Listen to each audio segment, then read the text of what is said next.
kecil 40 menit dari ibu kota Swiss, Bern, sebuah kota tempat pabrik produsen jam-jam terkenal di dunia.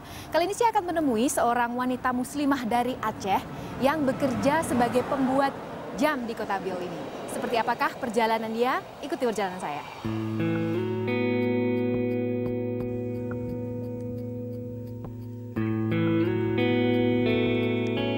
Inilah Koiria atau Bunda Ikoy, begitu ia lebih suka disapa. Dialah salah satu pembuat jam tangan Swiss yang mungkin saat ini sedang melingkar di lengan Anda. Ya, sebagai seorang karyawan, tentu saja Bunda Ikoy harus menjalani rutinitasnya bekerja setiap hari. Biasanya ia mengayuh sepeda menuju stasiun kereta kecil yang berjarak tak jauh dari rumah. Jalanan di tepian hamparan cantiknya sawah-sawah di desa Biel, Swiss tentu saja menjadi pemandangan yang tak boleh dilewatkan begitu saja.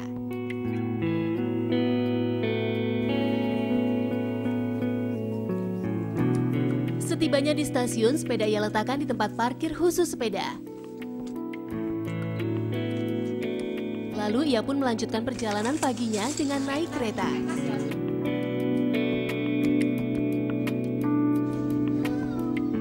Bekerja di pabrik jam sebenarnya tak pernah masuk dalam daftar impiannya. Namun takdir berkata lain. Hingga akhirnya Bunda Ikoy menjadi salah satu karyawan yang sangat diandalkan di perusahaan. Sebagai seorang muslim satu-satunya, ia mendapatkan keistimewaan yang luar biasa. Atasannya memberikan tempat khusus untuk melaksanakan sholat. Bahkan Bunda Ikoy juga bebas menyisihkan waktunya untuk beribadah pada jam kerja. Meskipun awalnya ia juga sempat menghadapi kendala dengan keislamannya. Awalnya itu cuma di luarnya aja yang repot, yang susah. Tapi alhamdulillah di perusahaannya biasa aja. Terus dari pertama sebelum saya teken kontrak, saya udah mempermasalahkan masalah kerudung saya dan masalah agama saya gitu. Jadi saya udah bilang kalau misalnya saya nggak boleh pakai hijab dan nggak boleh sholat di waktu saya bekerja, saya nggak usah bekerja juga nggak apa-apa deh gitu. Karena tak bisa menyambangi kantornya, saya pun akhirnya memilih bertemu Bunda Ikoy di rumah. Hari ini ia mengambil cuti khusus agar bisa meluangkan waktunya bersama saya.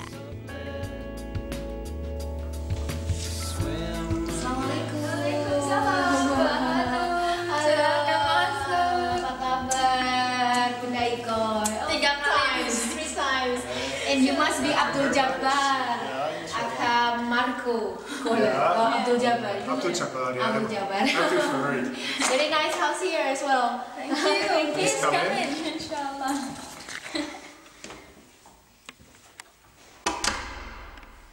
Allahu Akbar. Bunda Ikoy telah lama menikah dengan Marco Kohler. Marco lebih suka dipanggil dengan nama Abdul Jabbar sejak ia menjadi seorang mu'alaf. ولا أنتم عابدون ما أعبد لكم دينكم ولي دين. Abdul Jabbar sendiri sangat banyak memberikan pengaruh dan semangat kepada Bunda Ikoy untuk bekerja di perusahaannya sekarang. Bunda Ikoy sendiri juga merasa beruntung karena dapat memperoleh sebuah pekerjaan mentereng yang memperbolehkan dirinya untuk berhijab di tengah sekularisasi tempatnya bekerja.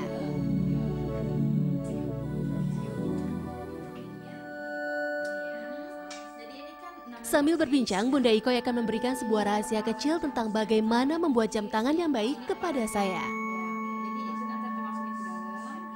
Kebersihan tangan adalah salah satu kunci utama pembuatan jam tangan, terutama ketika mengepaskan mesin-mesinnya saat fase packing. Untuk itu, tangan tak boleh berkeringat. Zat asam pada keringat sekecil apapun dapat mempengaruhi kualitas mesin sebuah jam tangan. Karena itu, ia harus menggunakan sarung jari seperti ini setiap kali menangani sebuah jam tangan. Anda tahu berapa harga jam tangan yang sedang ia kerjakan ini? Kata Bunda Ikoy, jam tangan ini harganya sekitar 500 Swiss franc atau sekitar 6 juta rupiah. Wah, ternyata jam mahal ya.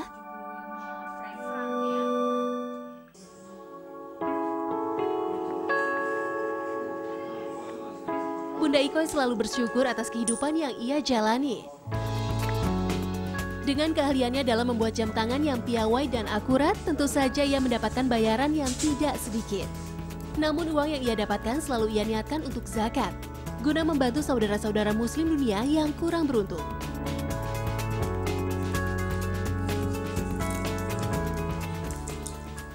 Alhamdulillah, beruntung sekali ya Bunda Ikoy tadi. Betul banget ya Ras ya. Nah pemirsa, Bingkai Berita masih akan kembali dengan kisah seorang mu'alaf di sebuah desa di Swiss. Tadi ibu kota, lalu kota kecil, sekarang kita ke desa nih. Wow. Selengkapnya sesaat lagi tetap di Bingkai Berita Ramadan.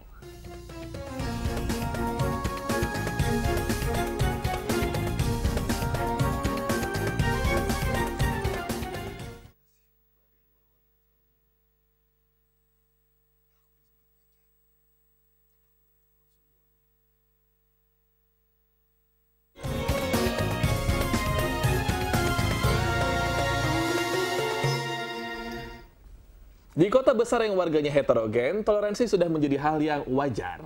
Ternyata suasana serupa juga bisa ditemui di sebuah desa kecil di Swiss. Seorang mualaf justru menjadi sosok yang disegani oleh para tetangganya. Wow, luar biasa ya Ras ya. Nah pemirsa, kisah kehidupan mu'alaf Swiss yang tinggal di sebuah desa ini sekaligus menutup jumpa kita untuk kali ini di Bingkai Berita Ramadan. Saya Robi Purba. Dan saya Sore Larasati mengucapkan selamat menunaikan ibadah puasa bagi yang menjalankan. Terima kasih, sampai jumpa. Wassalamualaikum warahmatullahi wabarakatuh. Allahu Akbar.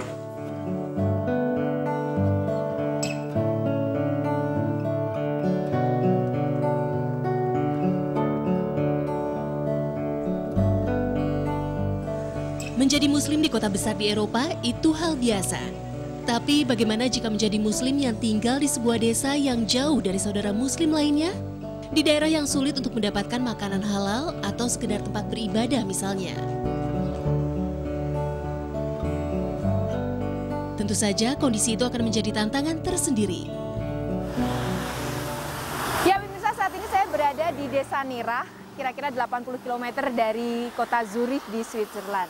Saat ini saya akan menemui seorang teman, seorang mu'alaf muslim bernama Markus. Nah, sebelum menemui dia, saya akan membeli sebuah tanda mata berupa bunga yang cantik di sebuah toko di Desa Nirah ini. Wah, bunganya cantik-cantik nih. Toko bunga yang saya datangi ini bukanlah toko biasa. Tidak ada penjaga di sini. Lalu bagaimana cara membelinya ya? Saya agak bingung meskipun di tiap bunga sudah terpasang harganya. Lalu kemana saya harus membayarnya? Di tengah kebingungan dan hujan yang turun semakin deras, Markus, kenalan yang saya tunggu-tunggu, akhirnya datang. Ternyata, kata Markus, bunga-bunga ini dijual atas dasar kepercayaan. Masyarakat Swiss dikenal sangat menghargai kejujuran. Jadi toko bunga ini tidak memerlukan penjaga karena mereka percaya pembeli yang ingin mengambil bunga mereka pasti akan membayar sesuai harga yang tertera. Kita tinggal memilih bunga yang diinginkan, lalu uangnya tinggal dimasukkan di box yang sudah tersedia. Wah, hebat ya! Betapa besarnya arti kejujuran dan kepercayaan di kota ini. Flower for your beloved wife. That's a very good At home. idea. Thank you very Is much. she waiting now? Yes, she's waiting for us. Okay, then we go ahead then. Yes, okay. Usai membayar bunga, kami pun segera beranjak menuju kediaman Markus.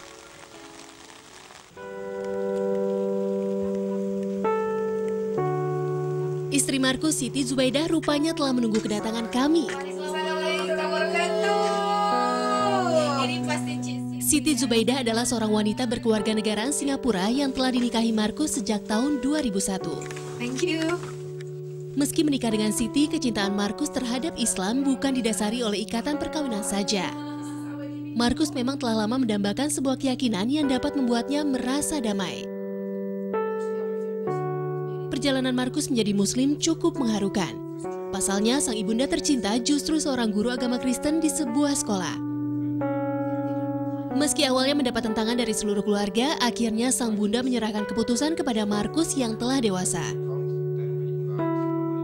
Markus kini juga aktif dalam kegiatan komunitas Muslim di desanya. Ia menjadi salah satu yang dipercaya untuk memberikan pengetahuan mengenai ajaran Islam.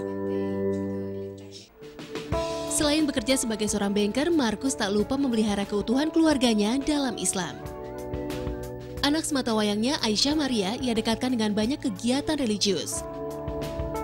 Setiap pulang sekolah, Markus dan istrinya selalu menyempatkan untuk menjemput Aisyah Maria di halte bus. Hal ini ia lakukan untuk menjaga hubungan baik dengan para orang tua murid yang lain. Selain itu, ia juga ingin menunjukkan bahwa seorang muslim dapat bergaul dengan siapa saja. Tak heran jika Markus dan istrinya sangat disegani oleh para tetangga yang tinggal di sekelilingnya. Ia membangun silaturahmi dengan masyarakat sekitar terlepas dari perbedaan agama, bangsa, atau bahasa.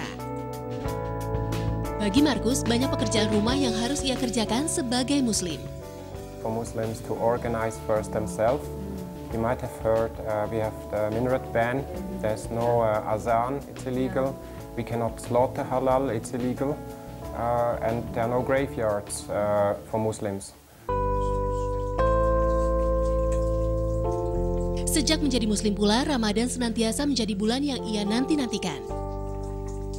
Baginya, puasa adalah sebuah wahana untuk meningkatkan keimanan sekaligus memaknai kehidupannya selama ini dalam Islam.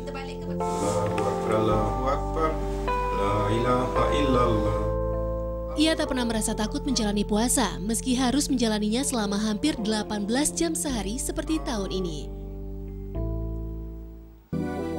Begitu waktu telah menunjukkan pukul 9 malam, kami pun segera bergegas membatalkan puasa. Alhamdulillah.